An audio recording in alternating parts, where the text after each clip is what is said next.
Thank you for joining us on another episode of Volume. I'm your host, Brad Franklin, managing editor of the Jackson Advocate, and I am joined by Joshua Martin, who is our content and engagement editor. And today we are very pleased to have with us the new sheriff in town, the newly elected sheriff of Hinds County, Mr. Tyree Jones, joining us. What's going on, man? Not a lot, man. Just glad to be here with you all, and thank you for this opportunity as well. Absolutely, man. Absolutely. So we are a few days, removed from the election. You were victorious in the runoff against interim Hinds County Sheriff Marshawn Crisler. How does it feel? What was your initial reaction when the returns came in and you saw that you were indeed the victor? Well, it feels good. First of all, to be. It feels good to be elected, because the people obviously trusted me. And during my campaigning, there was something, a part of my vision, a part of my platform that the people trusted, that they wanted to see a change in Hinds County as well. So, as we go back to that particular day, I will say that I was not, it was anxiety for me, because I didn't know exactly what was going to happen. The only thing that I knew that I can lean on is, look, you run a clean professional campaign. You reached out to the people. You gave them your vision. You given them your platform as well. Not only that, but you have a career law enforcement resume to go along with your vision and your platform as well. So I put it in the Lord's hand, as they say, may the work I've done speak for me. So that's the approach I took to it. And that evening, as it was 7 o'clock that evening, of course, when the polls closed, I said, okay, here we go. Right. Were you at all surprised? You had a substantial lead throughout the entire night until they announced the results. Was there a small part of you that maybe did not expect for that lead to be as huge as it was? There was a margin, small margin. I didn't expect for it to be the way that it did. But let me say this, I was at home and I was waiting before I went to my watch party. It was 7 o'clock. I knew people were there waiting. Mm-hmm. So at about 7:30, that's when I started getting some numbers. Before I even left home, people, my campaign manager started texting me saying that she hadn't gotten some numbers from the unofficial numbers. Right.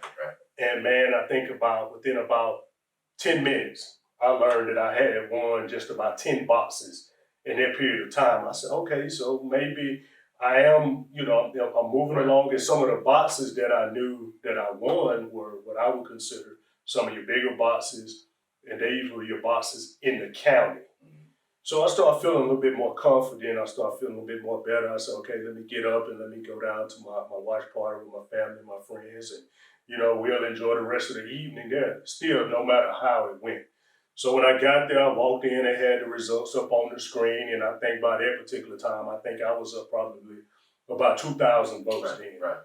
And that was still a pretty good percentage reporting, but still a pretty good percentage to go as well. So that made me feel confident.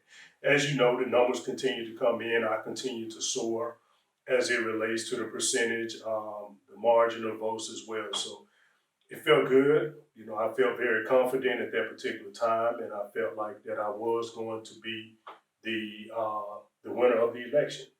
So it was just a good feeling knowing that all of the hard work and dedication that I had put into the campaign, not only that, the hard work and dedication that I had put into Hinds County and the city of Jackson over the last 22 years came to fruition. Right. How important was it for you to run a clean campaign? We've seen we're in Hinds County, Jackson, Mississippi is the seat of Hinds County, and we don't oftentimes see campaigns without a little mud being slung between the candidates. So how important was it for you to stay on the straight and narrow and run a clean campaign? It was very important. I'm going to tell you a few reasons why. To me, if you conduct yourself with professionalism and integrity during your campaign, if you surround yourself with individuals that have the same mindset as you, that is what you take into office as well, okay? I made it perfectly clear from the moment that I decided that I was going to run. When I got with my people, I'm going to run a clean campaign, a professional campaign. I'm not going to spend any time digging dirt, mudslinging. But what I am going to do is tell the people the truth. If I feel like the people are being misled, I'm going to let them know you are being misled. That is not true. That's running a clean campaign. That's not mudslinging. That's not attacking anybody's past, anybody's personalities, anybody's characteristics, or anything like that. The people don't want to hear all of that, okay? The people want to know, what are you going to do for me? What are you going to do for Hinds County? And that is solely what I concentrated on during my campaign, is letting the people know, this is what I want to do for you, this is what I want to do for your community, and this is what I want to do for Hinds County. Now, don't get me wrong, there were times that I was under attack, my family was under attack, that I got a little frustrated, okay? So let's talk about that. How was that handled? Of course, as we got near the end of the campaign, things got a little bit more tumultuous. There were some accusations, made against you and your family, some things that were made very public. So what was the sentiment in your camp at that time when you started seeing a lot of those things begin to be revealed and come to fruition? Stick to the plan. You running a clean, professional campaign. Stick to what you're doing.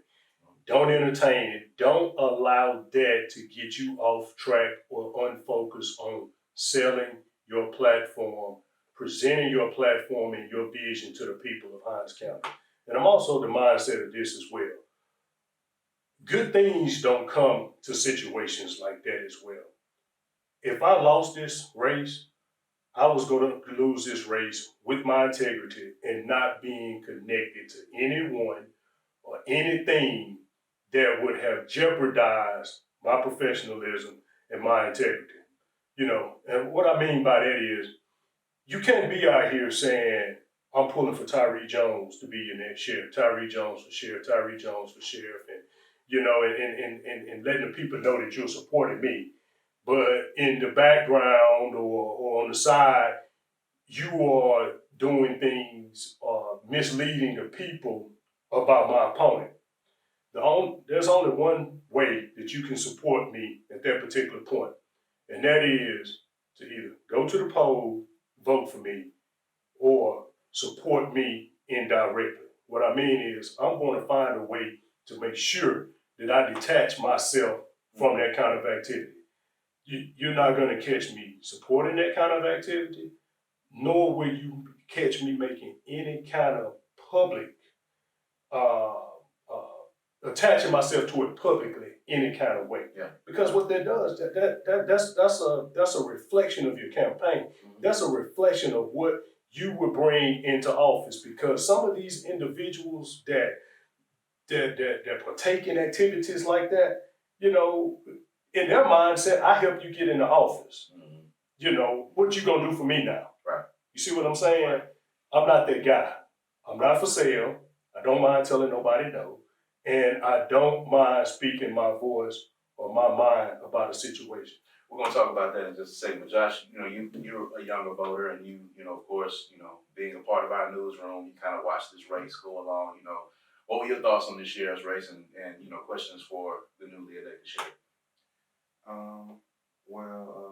It was first of all, it was a record number high of candidates, so that was the first thing that kind of like brought my attention to the race. But after meeting everyone and after running into Tyree a couple of times, I don't know if I should say Mr. Jones or Sheriff Jones. Yeah. But after running into him a couple of times, the one thing that I did notice is that he's about his business. And the first question that I had for you was one of the many questions that I'm sure everybody has is, what issue are you going to tackle first? Because Jackson homicide numbers are high. Of course, it's just reached the record. Actually, holiday season. Burglaries and car burglaries and things of that nature. So when you get into your officially get into your position, what issue are you going to tackle first?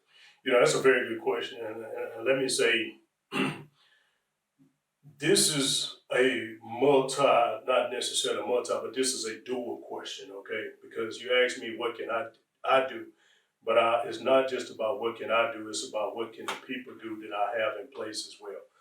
As we know, the sheriff is the head law enforcement officer for the county.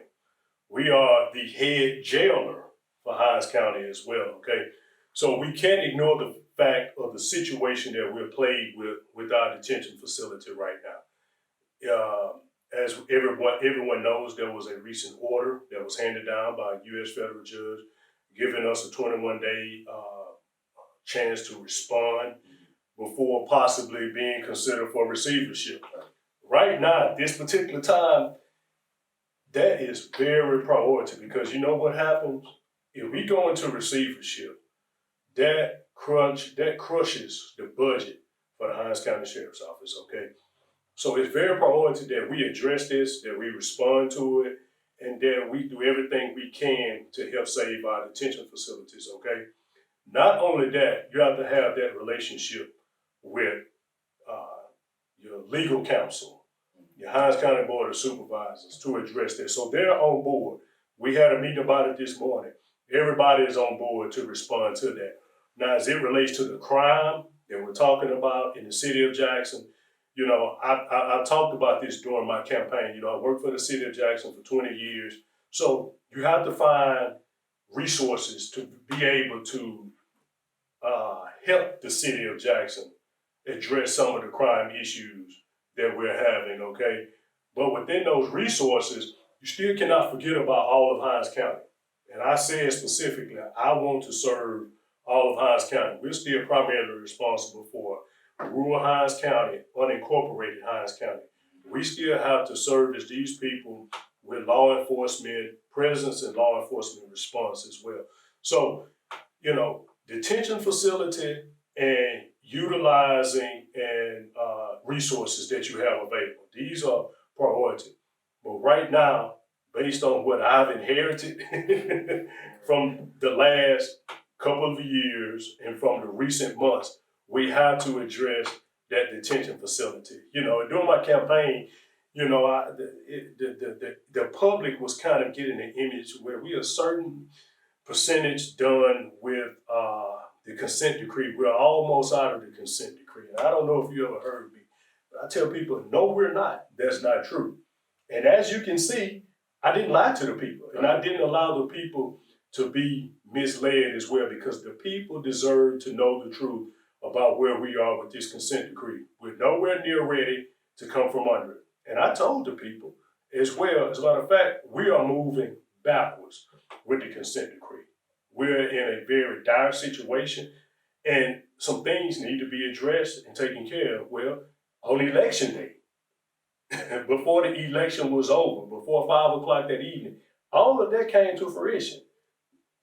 Judge Carlton Reeves issued an order, a 21-day response to keep us to be able to say, why should we allow you to keep your Hines County detention facilities? And you all need to respond. That's the basis of it. So again, that goes to show that I was being honest with the people, and I was telling the people, this is where we are. We are not where somebody else is telling you we are. This is the reality of it. So let's shoot straight. Yeah, are we going to be able to fix the problems at the jail? Are they fixable, or is this a problem that's only fixable with the new facility? Well, that's a very good question. What you have to do, you have to address what's available right now, and that is trying to save your detention facility, to keep it from going into receivership. If it goes into receivership, people need to understand, it's just like writing a blank check to somebody, signing your name and giving the check, and they putting their own amount on there, and that's what's gonna come out of your budget, okay? So it's very important to address what's going on right now, save ourselves from going into receivership, okay? If we save ourselves from going into receivership, find a way to get back on track and continue to address the issues of the consent decree, be able to come from under the consent decree as well. But at the same time, you want to be able to do it with the facilities that you have available right now. But the other goal is to also address the new facility that they're talking about building. So you have two things, but the new facility, however the Board of Supervisors, the taxpayers come up with the money to do that, let them do that, okay? Because the jail ultimately belongs to the board of supervisors. Yeah. But the concentration of energy needs to be in that consent decree and the current situation we're in with our detention facilities right now. Because if we lose our detention facilities right now, again, we lose a budget, we lose law enforcement presence along with that as well. Because everything that you have will have to go into your detention services. So we're talking about cutting off calls for services for people. We're talking about lack of law enforcement presence. All of these things matter. This is what we need for law enforcement today. And if we lose it, how can we be successful? How has your relationship been so far? I know you just said you had a meeting with the board of supervisors. Your relationship with them is key in releasing the dollars that you need to do things like, building a new facility. A lot was made of relationships to the board of supervisors during the campaign, but coming in as the new sheriff, what has been the sentiment between you and the board going forward? I can tell you that I've had some meetings, some unofficial meetings and some meetings, official meetings with not the whole board, but members of the board as well. I feel confident at this particular point about where we are moving forward with it. I just want to be able to keep that same trust and that same confidence moving forward, that we're all on the same page, that we are readily available to address the needs of the consent decree and this recent order that was passed down as well.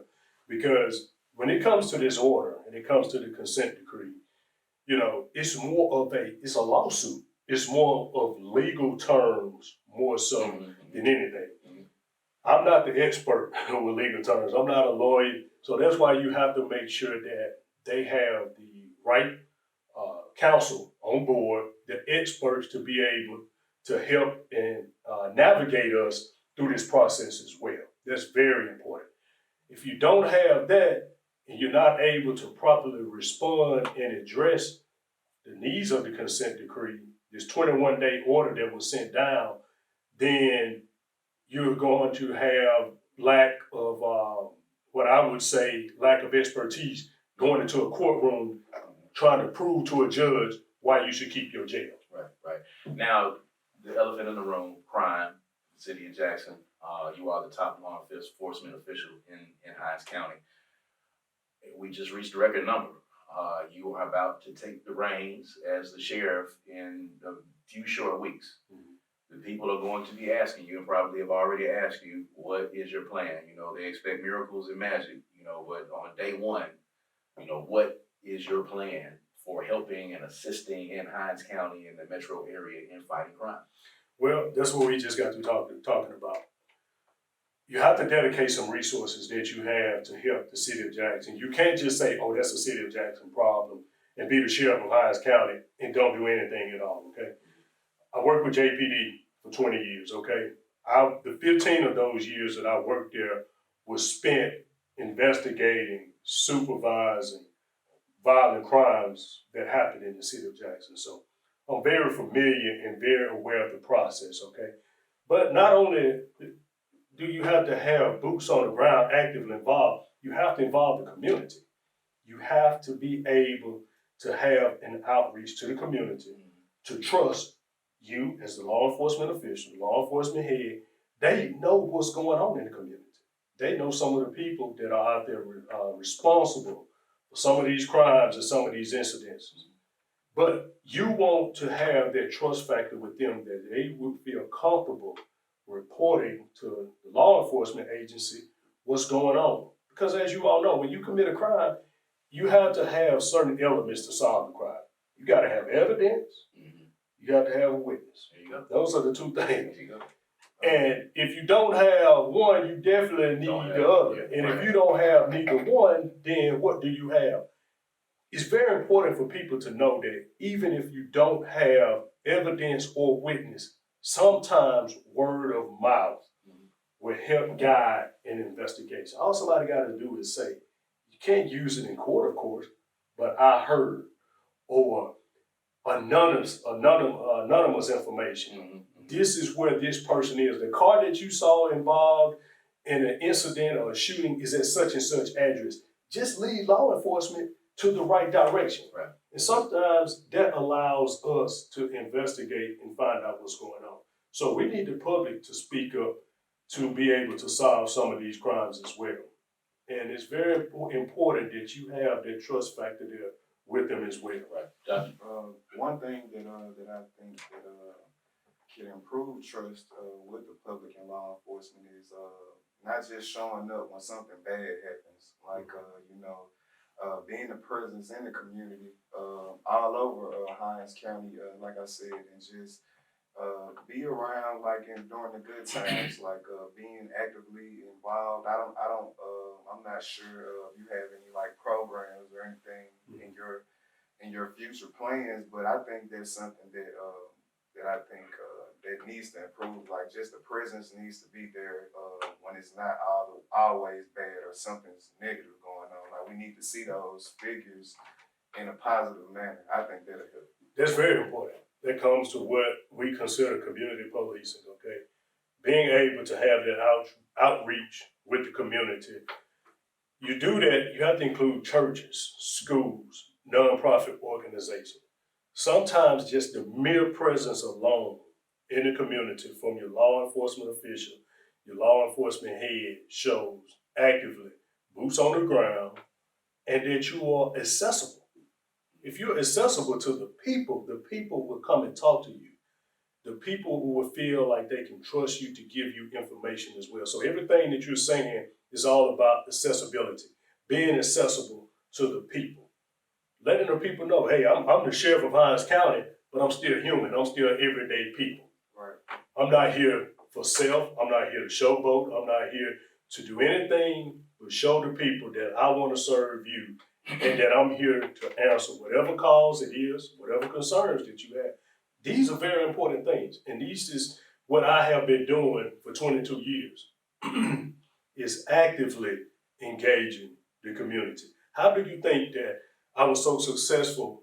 And I'm not bragging, but I was very successful the many years that I worked in violent crimes with the Jackson Police Department, because I was able to establish that trust factor between the community and between myself. They felt comfortable giving me information about cases I was investigating, things that were going on that I needed to proactively engage as well. So this is how you be successful, and this is part of the reason I got elected as well, because people remember me throughout my years, the things that I did during my law enforcement career, and that I was able to be successful doing these things as well. So again, man, that's a very good question, and that's very important in today's law enforcement. We look at all of the things that happens nationwide. You think about your George Floyd situations. You think about, your other law enforcement related issues with the community, okay? You have to actively engage the community and continue to bridge the gap between the two. Because we at home here in Hinds County can suffer from things that happen totally out of our control, but in other states away, because of the perception that people have about law enforcement based on something that has happened in a totally different state or a totally different community. Right. So you want to be able to actively engage the people to let them know, we're not condoning that behavior. We don't participate in that behavior, and we just want to assure your safety. And over the years and over a period of time, I pay attention to the things that happen in national news. Right. And I have actively spoken out about some of the things that have happened as well. You have to pay attention to that. We've been pretty much fortunate that some of these things haven't happened here on the home front. Right. But that doesn't mean that we can't step outside right now and that it can't happen. Absolutely. Right. Let me ask you this. I got one last question. You talked a lot about your relationship with the late Sheriff Lee Vance. Mm-hmm. You also had Tyrone Lewis to endorse you and show up at your watch party and to endorse your candidacy. How important was it? How important was that relationship with Sheriff Vance, and how important was having the support of Tyrone Lewis by your side during the campaign? It was very important. Sheriff Vance is someone that I watched for many years, long before I got into law enforcement. He was a mentor to me. He was a friend to me. He took a personal task of grooming me throughout my law enforcement career. There were failures on my behalf that I've acknowledged, okay? But he gave me another chance and he gave me an opportunity because he saw me as someone that was capable, someone that had the tools, skills, and knowledge to be able to lead either a department or Hinds County forward. So these things were very important to me because of the task that he took on with me as an individual, personally. As it relates to Tyrone Lewis has been a good friend of mine for many years as well. It felt good. Sheriff Vance is gone, okay? But even when he was here, Tyrone and I were still always been very good friends. But he helped me through this campaign. From day one, when I told him that I was going to seek the seat, he took on a personal task to guide me through it. He helped me with situations that he had experienced personally during his campaign as well. These are some of the things that help keep me afloat. You know what I'm saying? So you have to appreciate people like that. You know, I got much love for that brother, man, and I'm thankful for everything that he did for me. And not only that, I can remember, man, when Sheriff Vance was campaigning, we went to a church at Spring Hill Church in Raymond, which was Sheriff Lewis's church. We went and visited that church one Sunday. So the pastor of the church asked him who I was at the end of the service before we all took a picture. And they both told him, Sheriff Vance told him, this is the next Tyrone Lewis and Lee Vance. He told him that in the church, you know. And I never forget the pastor. I was still with Jackson Police Department then. I had resigned, and he asked me. He said, so if Lee Vance wins, are you going to the sheriff department with him? And I said, well, I don't know. Lee Vance said, hey, pastor, he coming. Tyree, you need to quit sitting in this church telling them folks a story. Yeah, he coming. Look at the line in church. Yeah, but you know, I was just being professional about it. You know, we hadn't won the election. I hadn't been offered a job yet, but at the same time, in my mind, I was pretty confident that I would follow in his footsteps as well. Sheriff Tyree Jones joining us here on The Volume. And of course, continue to follow the Jackson Advocate on all social media. Follow our YouTube page and follow us because we're putting you in touch with the people who are bringing you the news, oldest Black newspaper in the state of Mississippi. And we're going to continue to keep bringing you all of the good info. So for myself, Brad Franklin, and for Joshua Martin, and for Sheriff Tyree Jones, this has been Volume.